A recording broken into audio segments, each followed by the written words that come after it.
আসসালামু আলাইকুম রহমতুল্লাহি বারাকাতুহ। নাহমাদুহু ওয়া নুসাল্লি আলা রাসূলিহিল কারীম, আম্মা বা'দ। ফাআউযু বিল্লাহি মিনাশ শাইতানির রাজীম। বিসমিল্লাহির রহমানির রহিম।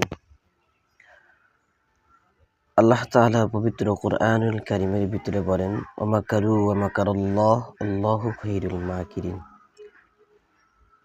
যে বান্দা, তুমি কি চালাক? তোমার থেকেও বড় চালাক হচ্ছে আমি আল্লাহ। এই কথার উদ্দেশ্য হলো এটাই, অনেক মানুষ আছে দুনিয়াতে থেকে মানুষকে উস্কানিমূলক কথাবার্তা বলে, বিভিন্ন প্রকার হুমকি দেয়। কারো টাকার অহংকারী, কারো গাড়ির অহংকারী, কারো বাড়ির অহংকারী, কারো জনপ্রিয়তার অহংকারী। এই সম্পূর্ণ অহংকার একদিন মাটির সাথে মিশে যাবে।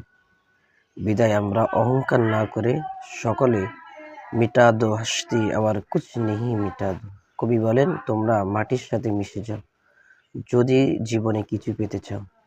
আশা করি আমার কথাগুলো সকলে বুঝতে পারছেন এবং আল্লাহ তাআলা আপনাদেরকে বোঝার মতো তৌফিক দান করুক।